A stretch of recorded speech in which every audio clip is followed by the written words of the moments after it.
Good morning, everybody, and welcome to La Merita Cocinita. And I am going to be processing and canning all this meat that I purchased last night at the store. And along with this one, all that meat right there. I hope I have enough light that you all can see. The price for this meat was $3.97 per pound, and that was the cheapest, $9.89 total price. The roasts all ran about $12.98 was the cheapest, and I've got only 3 roasts, and they're all going to be going into jars today, God willing. And I'm taking you into my on top of my stove, and that's my chicken. The price last night was it's chicken breast.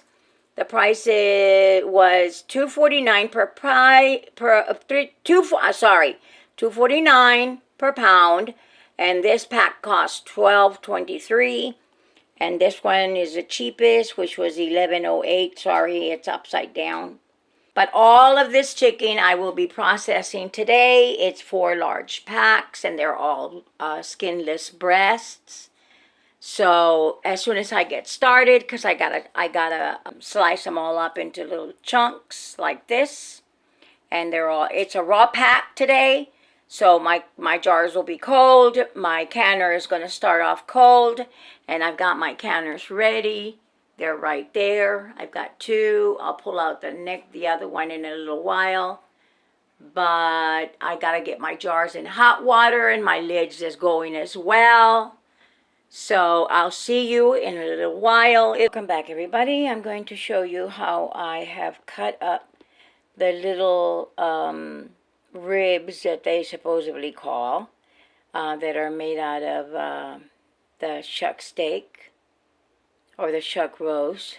They're called chuck roast ribs, they called them. And I cut them up into little pieces like this. It doesn't matter if it has a little fat. Little fat is not going to hurt. But I did take most of the fat, because a lot of fat in a jar will cause the jar not to seal. So now I'm on my way to cutting up these 3 chuck roasts. I'm back just for a little bit. It's taken me longer than what I thought. Not a long time for you guys. This is my second chuck roast, and I'm cutting it into those big pieces, like so.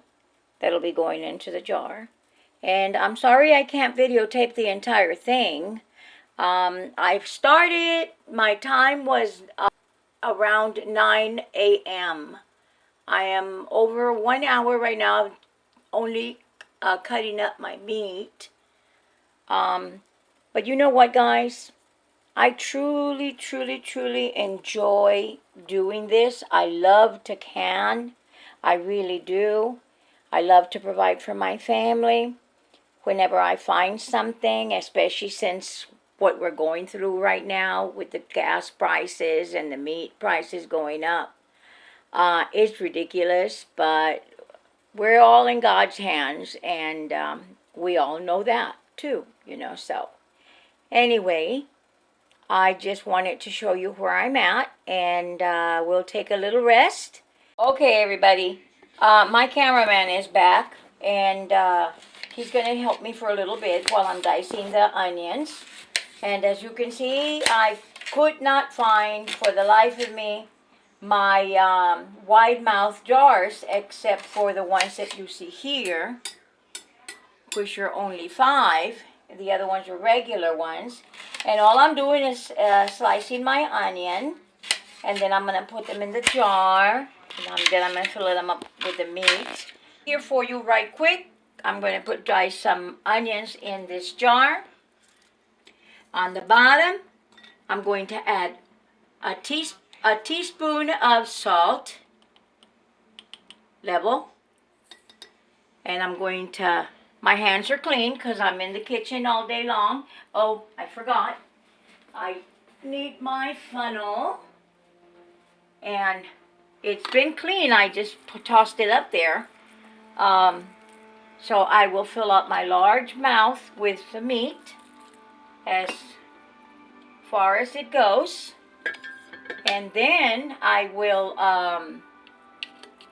poke it down, make sure that it fills up all the spaces that might have air trapped in it. If you see some of it with a little bit of fat, it's not going to hurt anything.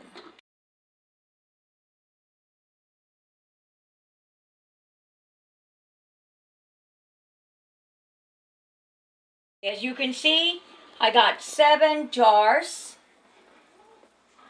filled with the meat, and I got this little bit left over. I might just fry it up and with onions and green bell peppers and give it to Jose for dinner or something.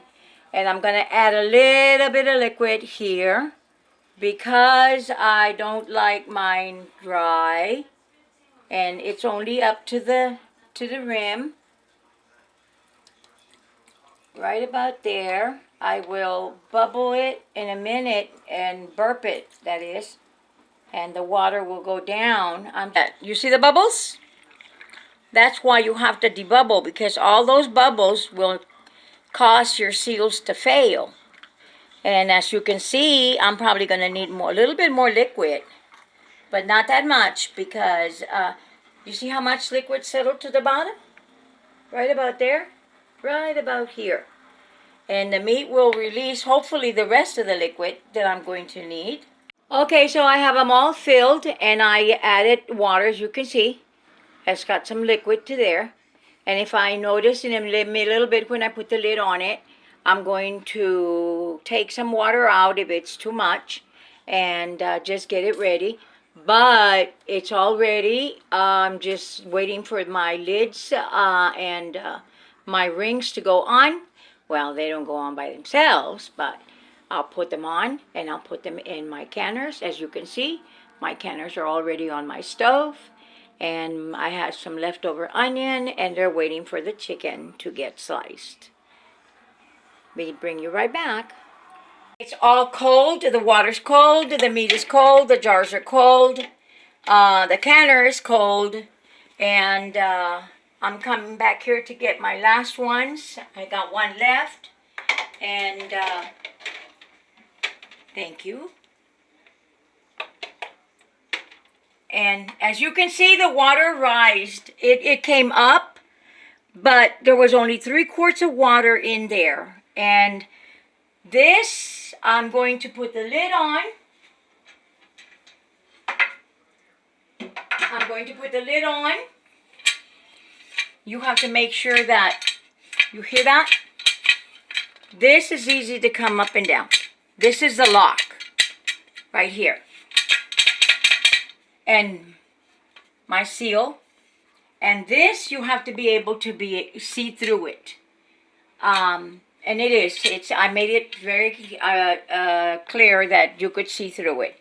So now I line up my arrows. For those of you that don't know, there is an arrow here, if you can see it, and there is an arrow here. So what you do is you line up the arrows, and it goes in like that. Let it go in. There you go. Like that. Now I'm going to close it until it stops. And I'm going to turn it on. And I'm going to turn it on to high to bring it up to pressure. When it starts to steam here, and it's a steady steam, and sometimes you can see it, I'm going to hit my timer for 10 minutes, and once the 10 minutes are over, I will put my dancer onto my thing, and when it starts to go like that, that's too fast, I lower my heat down, but this will pop up. When this pops up, the canner has come up to pressure. Then I'm going to set my timer for 90 minutes. That's an hour and a half to start cooking. my meat in there, processing it. When it's done, you're going to see that when I take them out, I have to wait until this drops back down and there's no pressure in there, and I'll wait 5 minutes more, and then I'll take off my dancer. It's actually, this is my weight. And I will make sure there's no steam coming out. Then it'll be safe for me to open it, and I pull it away from me. And when we get to that part, I will tell you the rest as we're going step by step.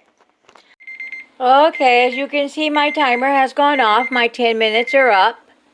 And I am just going to hit stop. And I'm going to come over here. And I'm going to take my my little dancer so she can start her hulaing. And I'll put it down.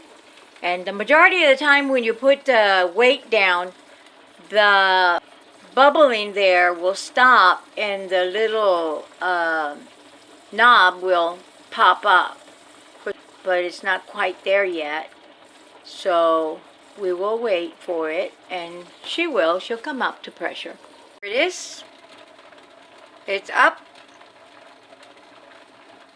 So now I'll just wait for my rocker to start a rocking and a rolling.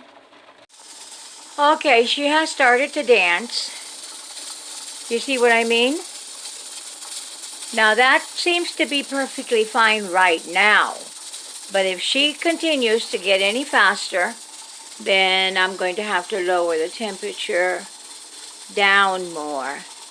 But I seem to like it at, I have it in a number 4. Right there. Ooh, I just burned myself. I don't have my long sleeve shirt on. These things are awfully hot, so you guys need to be very careful. But I do it all the time, so I'm not going to say I'm used to it because nobody gets used to pain. I'll just go put some olive oil in a minute.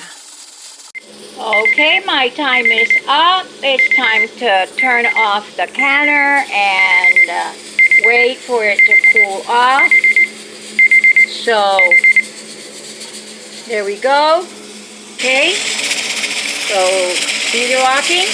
It was practically stopped, but it wasn't really stopped. And then it starts up again. Now there you go. It's going to stop a little bit. Anyway, I'm going to turn it off. I'm going to move it to this right here. This right here, my son did. And then he didn't know how to cover it up. I started a mess, oh my goodness. With a hot pot, believe it or not. And that's my cutting board. One of my cutting boards. I have several. Anyway, I'm going to move my pot over here. And wait until it cools off and the pressure goes down. The pressure will go down when this little chichita here, this little bubble, goes down. And it reads top. Or pop. No, it says top. Anyway, when it goes down, and I remove this, there's no pressure. It's not going to make no sound. So then I will wait for a minute or two, and then I'll remove the lid. First, I'll take the weight off. Then I'll remove the lid, and I'll show you what's going on inside. And we'll both see it together because I do not know what's happening in there. Okay, so my little bubble has gone down and I opened up the canner. There was no more pressure in it. Now we're going to see, don't pay no mind to the lids. They get like that for some reason. We've got very hard water here in Kingsville. Anyway, here is my first jar coming out. Remember, this was a raw pack and it's not supposed to look so pretty. But I did add some liquid to it so that it wouldn't be so much lower than that. Now, it is still bubbling. Can you see that? That's because this jar has become a pressure canner of itself. Of its own, that is, whatever. And oh, you hear that pop? They're sealing. Thank you, Jesus. Here comes the second one. That one looks like it lost a little liquid. I don't know why, but we will find out.